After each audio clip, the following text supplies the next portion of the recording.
Good morning, everyone. We are just waiting for everyone to come in from the waiting room and then we'll get started. Welcome, welcome. Happy New Year.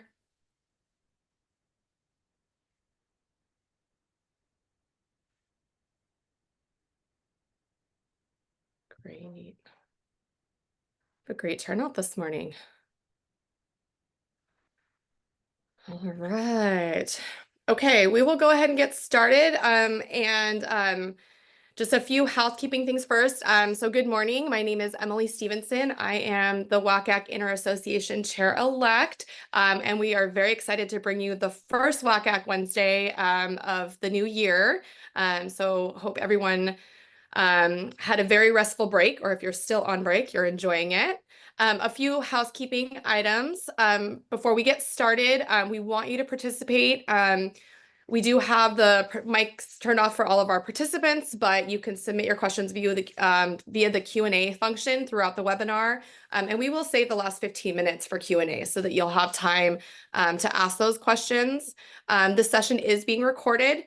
For those of you participating in the college counseling education program through WACAC, this will be uploaded into the UCSD extension course for you once the recording is available. And then it'll also be available on the WACAC YouTube channel, hopefully in the near future. As far as WACAC, Eric, if you'll, yep, perfect. Just as a reminder, we are the only organization in California and Nevada that serves all professionals invested in the transition between high school and higher education. And then just a few upcoming webinars and professional development opportunities for you. The next WACAC Wednesday is going to be on February 12th. And we have Ed Devine presenting on how college decisions are made. I think he's going to talk a lot about the Common Application as well. So that should be very informative. Share, Learn, and Connect. Conferences through WACAC. You can start registering now, and proposals are due by January 15th. For a list of the locations for the Share, Learn, and Connect events, you can go to the WACAC website and click on that SLC link. And then the WACAC conference coming up in Las Vegas, May 14th through 16th. So we would love to have you all attend. For those of you that are applying for scholarships, the application is due January 21st. And so then I just want to introduce our speaker for today. And actually, I'll let you introduce yourself, Eric. But we're very excited to have him talk about how neurodivergent students thrive and how you can help support them through your work as a counselor. All right, Eric, I'll let you take it away. Thank you. Yes, I'm Eric Endlich, and I'm thrilled to be here. This program is sort of a year overdue. It was actually intended to be a Share, Learn, Connect event in Oakland, California last year, and I had a family emergency I had to attend to, so it didn't end up presenting. So here we are. Thanks so much for joining me. I am the founder of Top College Consultants. I'm a clinical psychologist by profession, as well as an independent educational consultant. We work with neurodivergent students around the country. I do a bunch of other things too, including co-teach the course, the UCI continuing education course for consultants on working with students with learning differences, and work on some research projects and other stuff. But anyways, Top College Consultants helps, as I said, students with learning differences and emotional challenges around the country. And we help with all aspects of the process. So not just the college list and the essays and the Common App, but also helping students with their resumes, preparing for college admissions interviews, finding summer programs, gap year, college readiness programs, kind of honing in on the right support that they might need in college, where they can get that support. And of course, helping build a list that's sensitive to the family's financial needs and that might provide the greatest scholarships. And that is actually one of my students in the picture and behind me. And my background is UC Berkeley, in case you don't recognize it, which is my alma mater. So this is our team. We have a nationwide team. We work with students all over the country. I'm based in California, as are Lisa and Jenny, both of whom used to work in high schools. Lisa worked in a public school, and Jenny worked in a private school. Jamie, who's based on the East Coast, also worked in a school-based position, and so we come from a variety of backgrounds, and we love doing this work. So I would love to hear from you. What are your key concerns in supporting neurodivergent students? Feel free to put stuff into the Q&A, and we'll get to them towards the end. I'm gonna just get through this material as quickly as possible, so leave plenty of time for your questions. To start with, so what are the challenges that our neurodivergent students face? Of course, mental health issues, that should be no surprise. I mean, that's true across the board, especially in this post-pandemic world, but I think it's even more prominent for the students we have with ADHD, dyslexia, autism, other diagnoses. A huge number of them struggle with executive functioning challenges. That's managing time, uh, dealing with deadlines, staying organized, as well as staying motivated. Working on independence skills, independent living skills, of course, that's a challenge to some degree for lots of teens, but many of our students have additional challenges relating to social communication, hygiene, you name it. Intersectionality is really important. So, if for a number of reasons, looking at a student's how they may be different, not just in terms of neurodivergence, but race, economic status, gender, sexuality. There's a large overlap between the autistic community and the LGBTQ plus community. And if you're, for example, if you're not white, male, cisgender, you may be diagnosed later or less likely to be diagnosed at all with autism or other learning differences. I just spoke to someone a couple days ago who has a niece who is in 10th grade, who clearly has a number of diagnoses. She can't do single digit multiplication. She struggles to read. She's in a Title I school in California in 10th grade, and she's never been diagnosed with anything. So intersectionality impacts diagnosis, and it impacts students' experiences because they end up being marginalized for multiple reasons.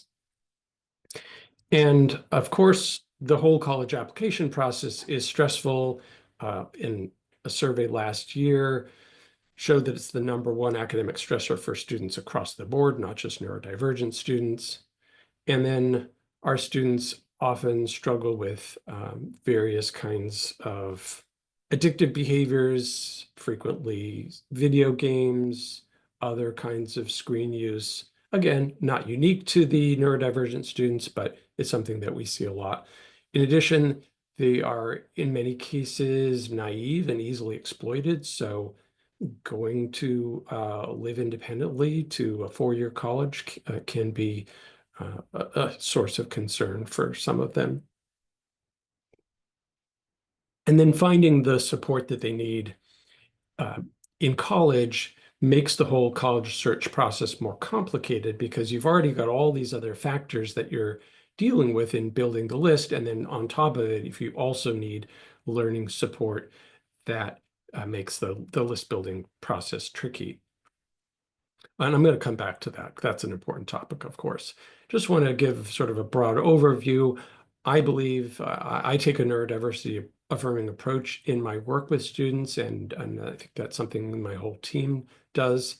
And I want to take a moment to explain what that means.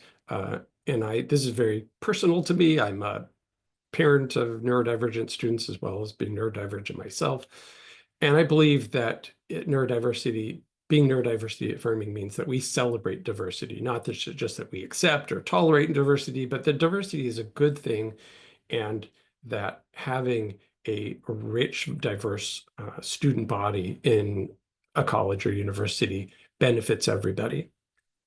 Having different points of views, different strengths, different personalities, different approaches to life.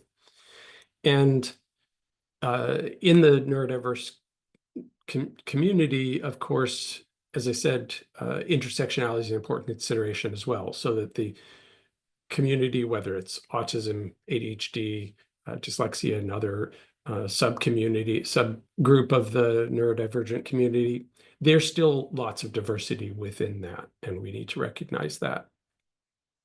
It also means taking a strengths-based approach. So not looking at these diagnoses as being deficits or necessarily disorders. Of course, one can have disability and impairments related to those diagnoses, but the neurodiversity approach, and I don't want to go too much into a non-college related topic, but it's kind of aligns with the social model of disability, meaning that we see the challenges as relating to our interface with society, that we're living in a society not designed for neurodivergent people, and that's a big part of what makes it difficult to be neurodivergent. Not that it's intrinsically disabling necessarily. And it's important to center the experiences of neurodivergent people. There's this phrase, nothing about us without us, meaning that you have to consult those you're serving when you are designing programs, interventions, what have you. So I believe, for example, if you're designing a learning support program or autism support program, you need to engage the community that you're serving and not assume that you know what's best for them. And that we are honoring and empowering students rather than trying to fix them, and provide various communication options. So somebody might not feel comfortable having their camera on. They might feel more comfortable communicating by email. They may not be, some people are non-speaking, for example. So the more ways you give people to communicate, the easier it is. And by the way, that's the symbol for neurodiversity, in case you don't recognize it. I never, ever use the puzzle piece symbol. The puzzle piece is seen as offensive and ableist by many people in our community. So I know I'm going through a lot of information, but I want to get to the college-related stuff, which is super important, of course. So the college search factors, of course, many of these are the usual suspects, location, academic size, et cetera. But the one factor that's so important for our community is finding the right support for our students. And you can't assume based on someone's diagnosis that you know what kind or what level of support they need. So just because someone has an autism diagnosis, for example, doesn't mean they need to go to a college that has an autism support program or a college designed for neurodivergent students. They might not. You have to get to know the student and understand what their specific needs are, just like with any student. And this is overwhelming for a lot of professionals and parents, figuring out where is that support available. And so I've created a database of what I call neurodiversity-friendly colleges, primarily colleges that have those higher levels of support programs. And that is a live link if you get access to the slides later. But you can also find it on our website, topcollegeconsultants.com. It's freely available. You don't have to give your email or anything. And it's got over 200 colleges, and it's sortable by state. So if you're just looking for colleges in Nevada, California, Oregon, you can sort it by state. And it also provides the cost of the program. So many parents are surprised and disappointed to find out that these support programs frequently cost a hefty additional amount of money. So what are the key factors for building the college list? Well, I asked parents. I co-manage a Facebook group, which I'll mention again a little later. And over 70 parents responded as to what they consider the most important factors in finding colleges. I wanted students to respond too, but it was primarily parents who responded, because you might wonder, what do students think? But I got responses almost exclusively from parents. And of course, majors and the college vibe shouldn't surprise you, but the two things that really jump out here are the executive functioning support and the quality of disability services. So 2 out of the top 4 factors that parents mentioned are relating to support and accommodations for their for disabilities and neurodivergence. So super important for parents, which is why they often end up finding us, because they say to us, we picked you because you guys know those programs, you know the disability services, et cetera. Also, put in the slides lots of comments that I got, quotes from these responses from parents. I'm not going to read all these. Number one, I don't really like to read slides to people. I think it's not very exciting. And number two, I want to, we wouldn't be able to finish in time and have time for your questions. But one comment on this slide strikes me. Parent who said the size is less important than a lot of counselors realize. So of course, I've got families who say, hey, my kid's in a small school, small high school with very small classes. Some of our kids are in private schools, sometimes schools for that are focused on students with disabilities or neurodivergent students. And so sometimes they're used to really small setting, and that's what they're looking for in college. But other times they say size doesn't matter, or they want a large college, they want to get away from that small environment. But this particular parent said, it's really more about these other factors than it is about size per se. So again, I'm not going to read all the comments, but you're welcome to look through them later when you get access to the slides. So also asked in the application process, what are the biggest challenges for you and your children? And the key concerns that came up were, again, finding that support in college, writing the essays, selecting colleges, time management, and the amount of work involved in the process. So again, you see the finding the support, the time management, or executive function being high ranking factors in figuring out what or getting through the college application process. Essays particularly important. This is something, and I think one parent comments on this in, was it on this slide? Yeah, my child has so many strengths and so much to offer, but writing essays is near impossible for her. I run into this a lot. Now, again, the students we work with are diverse. So I work with students. I have a student I worked with this year who's written a book or a novella. I've got students who want to go into creative writing, who love to write, students who are amazing writers, better than I am, certainly better than I was at that age. Even though I was already a published writer at that age, some of these students are amazing. And but then there's a lot of students who want to go into STEM fields who really struggle with writing. And I had a student this year who just could not get going at all. And I would actually work with her in the sessions. It's all by Zoom. Our students are all over the country. But I had to sort of sit there in this session and just encourage her and sort of coach her to keep going. You're doing fine. I don't know what to say. I don't know how to transition. I don't know how to start this paragraph. I don't know, how to say this. And I would just kind of keep encouraging her and say, you're doing great. Keep going. Kind of have a dialogue. Or what do you think? What might you say about this? Tell me about your experience. That sounds good. Why don't you write that down? So of course, we're never writing a single word for students, but we do whatever is needed to kind of get them moving and get them through the process. And I understand you might think, well, what's going to happen when they get to college? They're not going to get that level of support.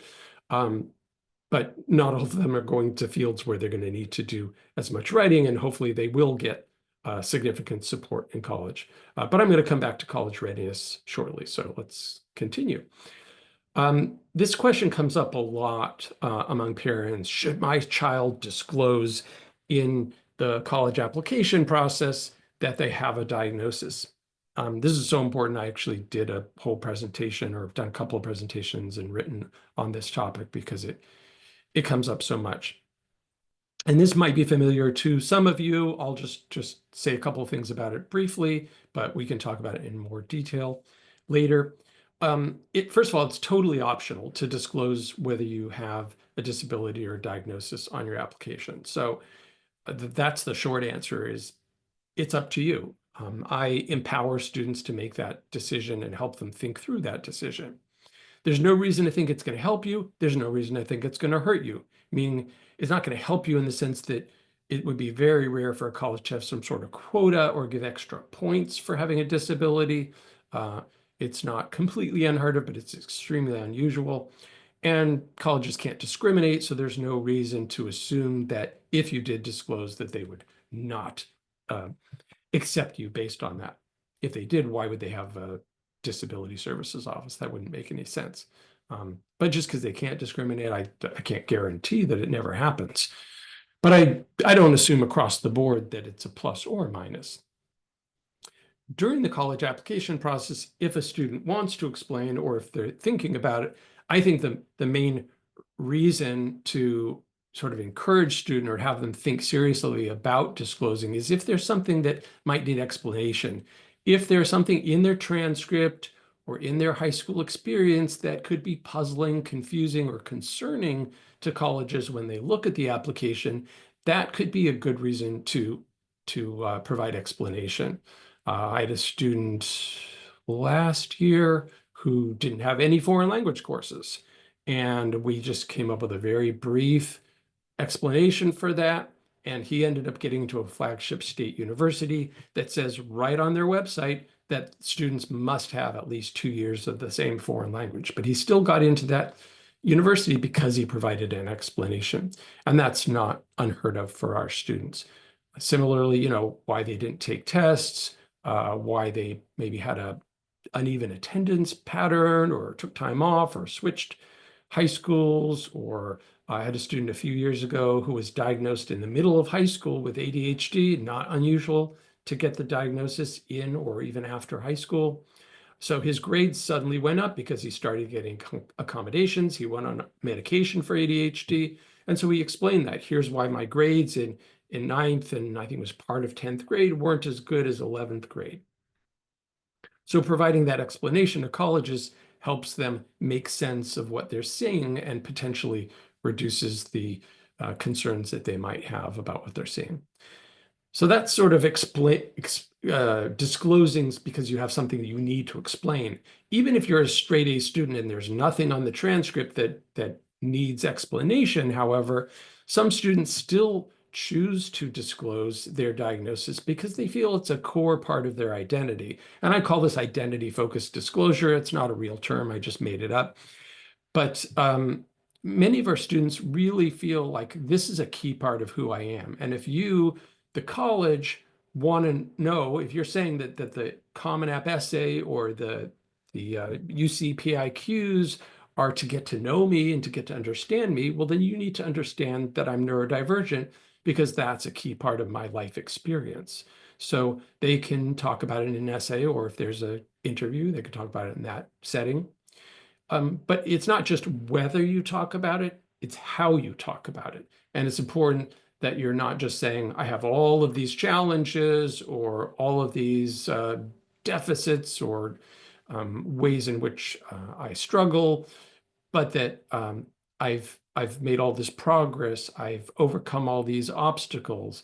I've developed all these coping strategies because of these challenges. I've learned all these things about myself.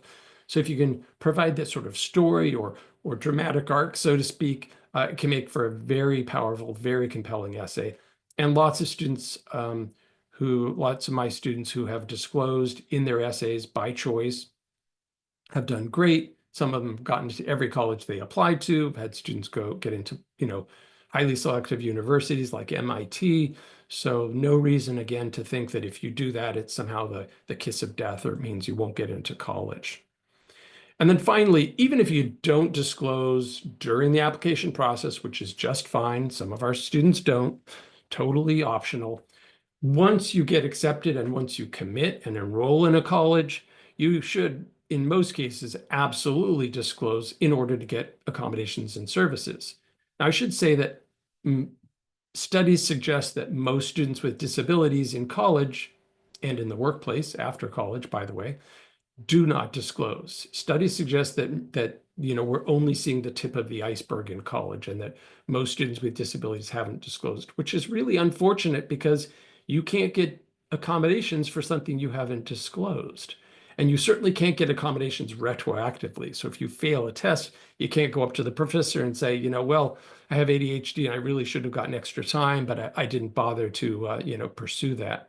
So in my opinion, you really want to get all that in place before classes start in freshman year so that if you end up needing those accommodations, they are in place. And by accommodations, of course, I mean things like extra time on tests or testing in a distraction-reduced environment. There's academic accommodations, there's non-academic accommodations, like getting a single room in the residence hall. There's a wide range of accommodations available in college, much broader typically than what you can even get in high school.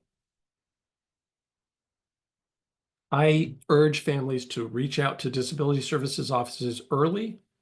What do I mean by early? I mean during the college search process, the search and selection process. I mean when they're looking at colleges and thinking, is this a good fit for my kid?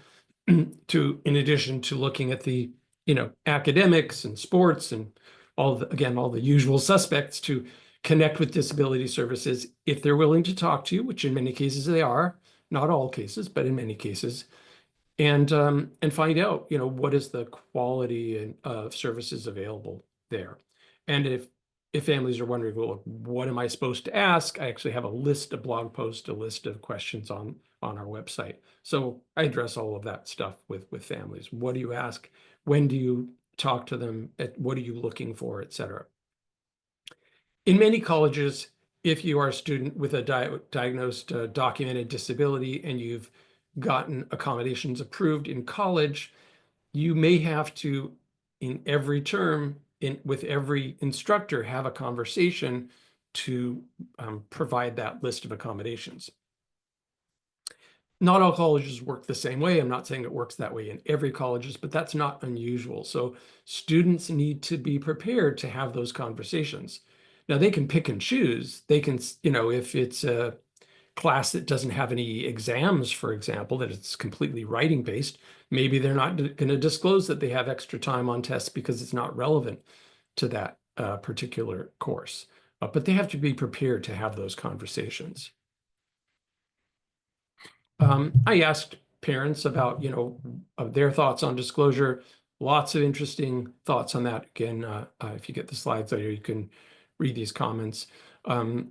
Many parents were very much in favor. Disclose, this is who you are. You need to be sure that the college is right for you. If they don't want you because you disclose, then maybe it's not the right college for you. So that was a pretty typical response for parents. But you do run across parents saying like, oh no, you won't get into college if you disclose. So some parents have misinformation about this and are very concerned about it. And then in addition to the kind of disclosure I've talked about already, there's this sort of what I call social disclosure, not just to your professors and to the disability services, but what about your roommates, your classmates, your friends? Do you tell them that you're neurodivergent?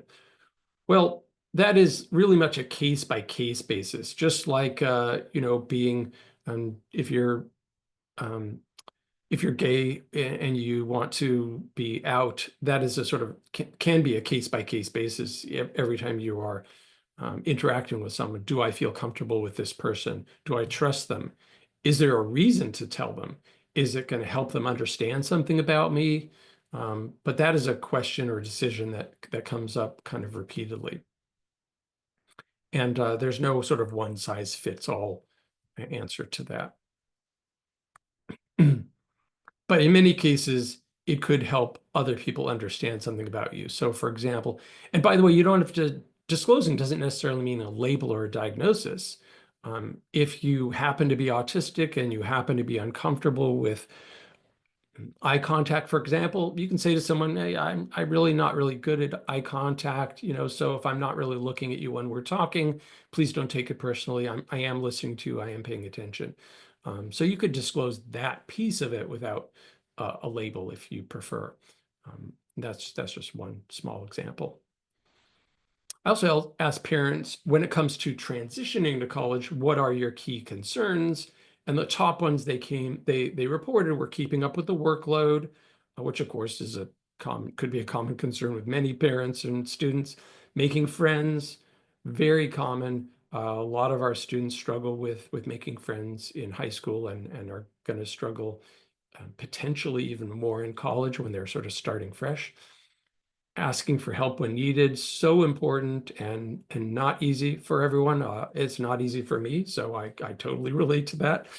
Uh, Time management, there it is again, comes up over and over, and then maintaining mental health. I'm going to skip through the comments. I wrote a article about a year ago for the Grown and Flown blog called "Getting into College is the Easy Part," because I found myself saying that to parents. I'm like, hey, I like, people were saying, hey, I like that phrase. So I wrote an article. And what does that mean? That we have so much focus in our culture about getting in. Can my kid get in? What are my chances of getting in? Um, can I get into this particular college? Can I get into highly selective colleges? We need to think about beyond, bigger than just getting in, but getting through and getting out the other side, graduating. As we know, retention graduation rates can be a challenge across the board, and they're even more of an issue for the neurodivergent students. So we need to focus on not just whether you can get in, but are you ready for college, and are you going to be able to get through college? And a survey in 2023 of students in general, not just neurodivergent students, found that more than 1 in 5 don't feel ready for college. So I make this distinction between college capable versus college ready. In other words, if you're in high school, you're taking challenging courses, AP courses, accelerated honors, IB, dual enrollment, whatever you have access to in your high school that's challenging, and you're getting really good grades, you can probably handle college level, the rigor of college level courses. That's in many cases not really what we're concerned about with our students, especially our, academically stronger students. It's whether you are college ready, whether you're able to handle the independence of being in college, assuming you're not going to live at home and go to community college, which of course is a completely valid, reasonable option for many students. And so what does that mean? Why is it so important to think about? Well, if you've gone to college, I'm assuming most of you yourselves have gone to college, you know the differences between high school and college. In college, there's not as many hours in class, but there tends to be more hours of assignments, fewer hours. So your time is less structured. You could have 1 or more days a week when you have no classes at all. And it's totally up to you whether you spend your time playing video games, sleeping, partying, or working on assignments that are due 3 weeks from now. And in high school, if you are on an IEP or a 504 plan, a special education plan, often those supports are sort of getting pushed out to you. When you show up at school as a high school student, as a special education high school student, those services are being delivered. You get identified by the school district, ideally as having a diagnosis. And the burden of proof, the burden or the obligation on the school district up and through 12th grade in K through 12, the IDEA law, is that students need to succeed. They need to make effective progress. So school districts are ideally ensuring that students succeed, progress, and graduate. In college, it's a different section of the law, specific section of the ADA law, Americans with Disabilities Act, and the emphasis is on access. So colleges are obligated to provide access to the curriculum, just like, a ramp provides access to the building. Providing a student who has slow processing speed extra time on tests helps them access the curriculum. But whether students use their accommodations, whether they actually succeed and graduate, that is kind of on the student. So students, there are so many resources and supports available in college, but students need to set them up and pursue them themselves. And they don't have their parents in the driver's seat the way they do in high school. And as a special ed parent myself, I know what it's like to be in the driver's seat as a parent. And it's a big shift when high school is over to sort of step back and recognize that your child now has to be the one kind of driving the bus, pursuing those accommodations and supports. So what are the skills that students need in college? I break them into 3 main categories. This is college readiness skills. Number one, self-awareness. So you need to know where you're strong and where you need support. You can't get the support if you don't know you need it in the first place. The second is self-advocacy, given that you need support in certain areas, whether it's social, academic, executive functioning, independent living skills, that you then step up and ask for those services and accommodations, and that you schedule your appointments, that you attend the appointments, and that you speak up to your professors and go to office hours if you don't understand things. Some of this, of course, is true for neurotypical students as well. And then self-management, managing your time. We've talked about that, managing your level of motivation to stay motivated because you don't have your parents or instructors saying to you, hey, there's a test tomorrow, you should study for it, and that type of thing. Managing your emotional reactions to disappointments, whether it's, breaking up in a relationship or not getting a grade on a test that you were expecting, managing your sleeping habits, your hygiene, lots of stuff that you have to manage in college if you're living away from home that your parents may have been sort of overseeing when you lived at home. So a few things to think about when you're helping your students figure out what they need in college is, first of all, what type of support do they need? Is it, so, I've talked about executive function and that comes up for a lot of our students, but I have parents who say to me, my kid's great with executive function. I had a parent say that to me this week. My kid doesn't have any problem with deadlines. They are on top of their assignments. That's not the issue. For some of kids, it's something else, like making friends or mental health issues or remembering to shower, remembering to eat, things that might seem pretty basic. Some of our students struggle with these other areas. In addition to sort of figuring out where are the areas of support they need, also need to think about what level of support they need. So I sort of break this into three main tiers. Different people break this up different ways. There's no kind of right or wrong here. But the sort of basic foundational level that virtually all colleges in the US provide is disability accommodations. And parents don't always know this. They will say, hey, my kid needs to go to a college that can provide them accommodations like they had in high school, like extra time on tests. And I explained to them, well, that's in theory, pretty much any college, virtually all colleges, not 100%, but virtually all colleges in the US. That's the basic level. So when you go to a information session and colleges are saying, like, we've got this great disability services office, it's important to understand that that's something you can find almost everywhere. Some colleges go above and beyond that and offer additional services like academic coaching or executive function coaching. Tends to be called academic coaching at the college level. Sometimes it's called study skills coaching or some similar term. And that's great. Sometimes there's no charge. Sometimes there's a modest fee, but in many cases, there's no extra charge for one or two, what I think of as sort of a la carte services. And then the highest level would be a robust, comprehensive learning support program that is targeted towards students with learning differences. So that would be either an autism support program or a learning support program.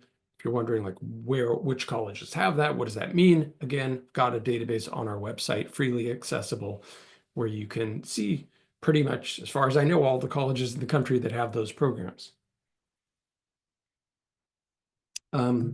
Well-known example of a learning support program would be the SALT Center at University of Arizona. And some programs have, some colleges have programs that are specifically for students with an autism diagnosis. Why is that relevant? Well, those programs tend to have a social component in addition to some of the other components. We can come back to any of this and talk about it more. I want to power through this so we have time to get to Q&A. So what do students do if they're not ready for college? Number one, start now. Build those skills while you're still in high school. I love working with students starting in 9th or 10th grade because we have a longer time frame to build these skills as well as figure out, what they want to study in college and go to summer programs if relevant, et cetera. So, get help from your school counselor, from a private therapist, hire a private executive function coach, take courses that would help you build college readiness skills. My daughter took a personal finance course in high school. It was so helpful. It was, I think, one of the most useful courses she took in high school. So that's during high school. Then there's between high school and college. You can take a gap year or a post-grad year. What does a gap year mean? It could mean just about anything. It could mean sitting at home watching TV. That's not what I recommend. Could be volunteering, could be getting a job, starting a business. I've had plenty of students, plenty of teens who have started their own businesses. It's completely doable. You can have an independent project, like maybe you're designing an app or a computer game, volunteer. Or if you need to work on specific college readiness skills, there are college readiness programs specifically for neurodivergent students. I moderated a panel of some of these programs. You can find a link to that on our website. Also, during that year, students will be another year older. They will mature. Their social skills will mature. Their brains will mature. Their executive functioning skills should get better just by virtue of becoming older, because the parts of your brain that impact your organizational skills don't fully develop until well into your 20s. So with every passing year, students can become more college ready. And then finally, if you don't want to take a gap year, you can still work on these skills in college through a learning support program. If they are mental health or substance abuse challenges, some colleges have wellness communities or substance-free dorms or residence halls or a floor on a residence hall. So lots of different ways to continue building the skills in college. Of course, tutoring for academic skills and advising. I mentioned the learning support programs. Again, the autism support programs tend to have a social component, like social skills workshops, social events. If a student has a different diagnosis and they don't have social impairment, they may just need other kinds of skills, other kinds of services at a learning support program. These programs are often carry a significant cost above and beyond the cost of going to college in the first place. And it's important for parents to understand that and to think about how they're going to fund that. And finally, there's, well, not finally, close to finally, there's 2 colleges in the country that are specifically for neurodivergent students. There's only 2, contrary to, what you may have heard. Beacon College in Leesburg, Florida, and Landmark College in Putney, Vermont. I've been to both of them. They're both small. They're kind of in small towns or rural. They have summer programs. Landmark has a sort of PG year program. And for the right student, they can make all the difference in terms of being successful. Most of our students don't apply to these because most of our students want bigger colleges with more majors, and they don't always need that level of support. I always encourage students to become familiar with all of the resources in college, not just disability services, but faculty office hours, mental health counseling. Look at all the resources. There may be clubs that are relevant, like Active Minds, which is a mental health oriented club. You can start your own study groups. So there are lots of ways to get the help you need in college, in addition to accessing disability services. When I asked parents what are the most important resources, the top 3 they mentioned were disability services, autism support, and academic coaching. So that's what the parents of neurodivergent students value, in addition to some of the other common resources. And finally, if you are really set on going to a college that doesn't have all those additional supports, you can still get additional supports from outside of the college by hiring a private therapist, a private executive function coach, or a comprehensive program that serves colleges nearby. Some of these are residential, where you live in the program and you attend a nearby college. And there are a number of them in California, for example, that serve a number of colleges near where the program is located. If in California, some of these programs can be funded by public agencies if a student has access to public benefits. That's a whole other topic. I asked parents, what do you wish high schools would do differently to prepare autistic students for college? And what do you wish colleges would do differently to prepare to improve the experience for autistic students? And I want to get to the Q&A, so I'm going to skip over the comments, but there were lots of interesting comments on that. So big takeaways are think about college readiness, work on skills while your students are still in high school, and develop a plan to continue building these skills after they leave high school. If you are in contact with parents, encourage them to join our group, our Facebook group. It's called Parents of College-Bound Students with Learning Disabilities, ADHD, and ASD. It is now over 24,000 members. It is a fantastic place for parents to connect with other parents. Have you had a kid go to this camp or summer program or college? Has anyone had this issue with their kid, and how did they deal with it? It's a great way for parents to crowdsource among each other amongst each other in a way that I can't replace as a professional. So great group, really supportive, some really knowledgeable parents in there. That is another student of mine, by the way, who committed to Humboldt for the coming year. So bunch of resources on the website. I've mentioned some of these, the database, program on gap year programs, another recorded program on support programs, a recorded live stream on support programs, and all kinds of blog posts, etc. That's my email address, eric@topcollegeconsultants.com. Thanks for hanging in there, and please let me know what are your questions. Thank you so much, Eric. That was so informative. I learned a lot. So we do have a few questions in the Q&A. The first one is, what is the best way to deal with students who do not respond to text or emails, other than just reaching out to their parents? Yeah, well, that's gosh, I mean, we all struggle with that. So no, no easy question, no easy answer to that. But I tell students up front when I start working with them, I'm going to be copying your parents.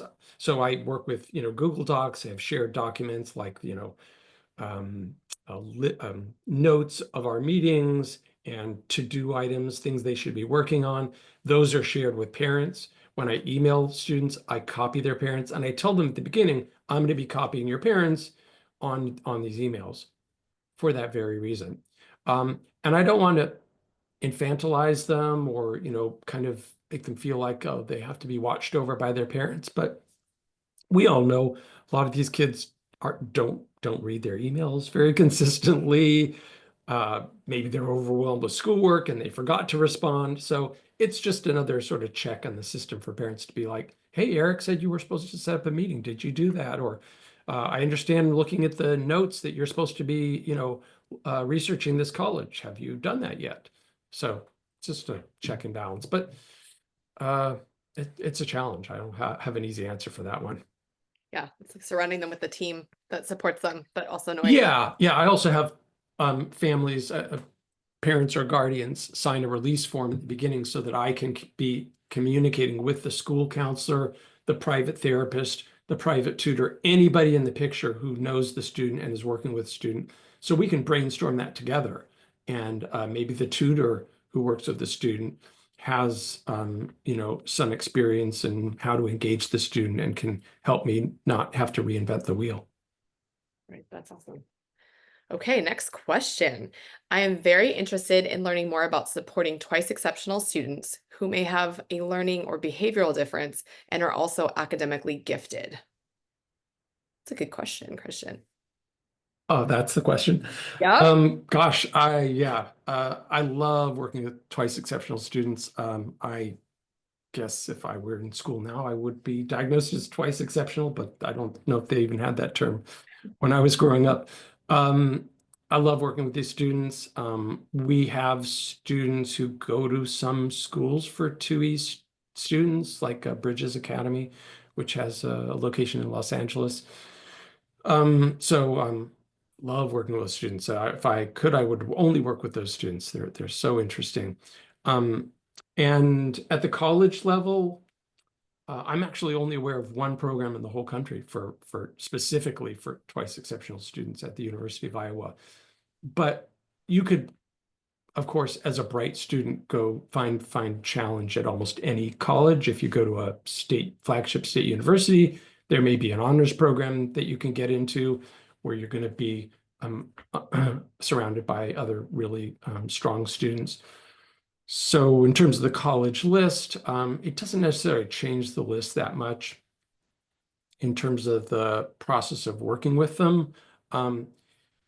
With twice exceptional students, there's this sort of double-edged sword that can be an issue with particularly with school systems where they either don't get challenged enough because they have a diagnosis. So, oh, you shouldn't take AP courses because you're autistic or something like that. That doesn't make any sense. I'm not saying that they explicitly say that, but they sometimes come close to saying that. I've run into this a lot where parents are saying, I know my kid can handle these courses, but the school isn't letting them take them. So that's kind of on one side is allowing them to kind of run free and get the full level of academic rigor that they're capable of handling. And then conversely, if they're getting straight A's, if they're in AP courses, then they're, you know, uh, kind of knocking it out of the park academically. That doesn't mean they don't have huge challenges. They may be collapsing emotionally at the end of the day. They may have terrible self-esteem. They may have real huge social challenges. So don't assume because they on paper look great that they don't have tremendous challenges that need a lot of support on the other hand. And obviously school counselors have a huge role to play there. Thank you. And I noticed too, I briefly looked at your list of colleges that support, that have more supports, and a lot of them do have great honors programs. So they could find both at those. Yeah, there's surprising number of big state universities that have support programs, and unfortunately, relatively few highly selective colleges that do. Right. I've been pleased to see a few of them come online, like Emory University has an autism support program that was in the works for years that's now up and running. But not so many elite colleges have them. Yeah. All right. Okay, next one. What are some ways to help parents come to terms with the level of support their students need? I've had one parent say they should grow out of this by college. They don't need any support. So what would your advice be for supporting? Yeah, I mean, it's always a case by case basis, figuring out how to have those conversations and navigate them.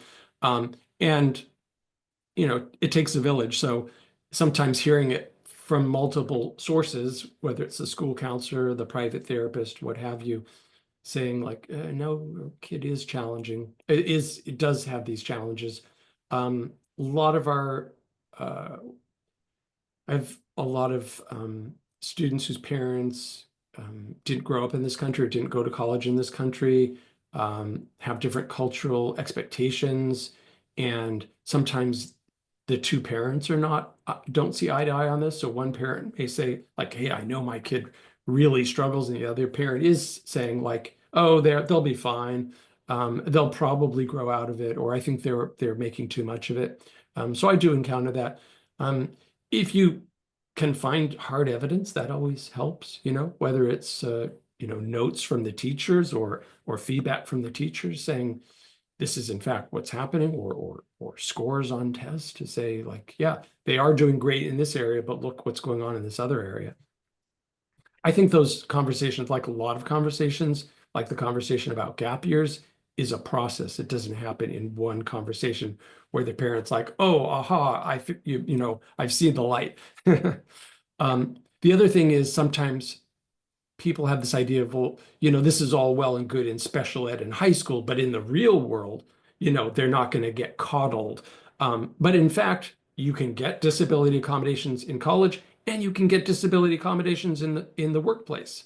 So in the real world, there are accommodations. And in fact, in the real world, they don't tend to be the kind of deadlines that you have on, a timed test in high school or college. So the real world in some ways can be more forgiving. Right, right. That's a good point. And I liked what you said earlier too about the strengths-based approach too, is looking at the positives in the diagnosis and how it's the strengths of the brain. Yeah, yeah. And Uh, it's not either or. If the parent's saying, no, my kid is highly capable, I'd say, yeah, absolutely. Look at all these areas where they're incredibly proficient. But we also need to make sure, in order for them to succeed, that they get the support they need in these other areas. Absolutely. All right, we're still going. So how do you find programs, find the programs you mentioned that help students needing services that aren't available at their school? And I'm assuming, Tatum, you mean in high school, available at their high school? Yeah, Is I it? mean, that's part of what we do too. Like I said, I'm a clinical psychologist, so I'm pretty used to helping people find therapists. And other kinds of resources. Sometimes people say, well, what, these other programs like college internship program or college living experience, like how do we find them or where's the list of them? The people who do this work, and I think I know probably most of them in the country, most of us, we just sort of know all these programs. I have a list, but it's also in my head. So Yep. And we actually, just, Tatum came back too and said he actually mean, or she, sorry, that they actually mean in colleges. So the supports in colleges if they're not available. How do they find those outside Oh, programs? so outside. Yeah. I apologize. So again, like, those of us who do this work tend to know about them, and I'm happy to help families and professionals. I don't always, other than the kids I work with over a period of time, of course, we charge for that, but I don't charge people just to have a conversation and help them learn about what's out there. Um, but I don't know of a published list per se. I have a list which I have not put online yet because I haven't really cleaned it up yet, but you can reach out to me or the people who do this kind of work for that. Awesome. Thank you. All right. And one last one. I know we're getting close to the end of our time, but so Robin asks, I'm currently working with a sophomore who is brilliant, an athlete, and as described by mom, highly functioning with autism. But mom says parents have not disclosed the diagnosis to their son. I've asked her why not, and she responded that they were worried about his self-esteem. Do you have any advice for me regarding how to convince parents to discuss diagnosis with their son before he goes to college? Parents are from China and highly educated. Yeah. Do we have another hour? I know, right? Um, yeah, I have strong opinions on this one. Um, Also, aside, I never use the term high functioning. Um, Many people in our community don't like that term. It doesn't mean anything. If you stop and think about it, what does high functioning mean? That being said, lots of parents in the Facebook group and lots of parents that I work with do use that term. So if a parent reaches out to me and says, hey, my kid has high functioning autism, I don't correct them. I don't shame them. I'm just saying it's not a term that I would use because it doesn't mean anything. And in fact, it can create the same problems we talked about with twice exceptional students, where you think, oh, this student's high functioning. Well, high functioning because they get good grades, but they don't have any friends. You could sort of miss their challenges when you say that. Um, yeah, as far as again, that's a conversation you'd have over time with parents. I wouldn't expect to kind of get through in one conversation, but I think it's important to know who you are. I mean, figuring out for me who I was just was life-changing. I don't think it's fair, honestly, for a student to not know who they are. They're going to be struggling and not know why. Why is it that other kids understand this kind of joke or have no problem in this kind of social setting or reading social cues and I don't? Why do I struggle with this thing, whatever it might be social, it might be something else, um, and then they feel bad about themselves. So I would actually argue the reverse, that you feel bad about yourself when you don't understand. Once you do understand, then it's like, oh my God, it makes so much sense now. And it opens up a world of potential support and community of connecting with other like-minded students and families, et cetera. So but I wouldn't expect to get through that with one conversation, and I try to be culturally sensitive and not, impose things that based on my culture, but we would just, have a dialogue over time. And but I think you owe it to kids, and I think, and how are kids going to get that support if they don't even, if they need an autism support program, but they don't know they're autistic, it's kind of a problem. Yeah, agreed. Well, Eric, since we're at 10 o'clock, we will let you go and let everyone else go. But thank you so much for giving us your time today. This was really useful and really helpful. Great. And thank you for offering, to be available if people have additional questions as Yeah, well. my pleasure. You got my Yeah. contact information, and thanks to everyone for being here. Yes, of course. Thank you so much. And thank you, everybody. If you have more questions about WACAC Wednesday, you can feel free to email us at wacacia@wacac.org.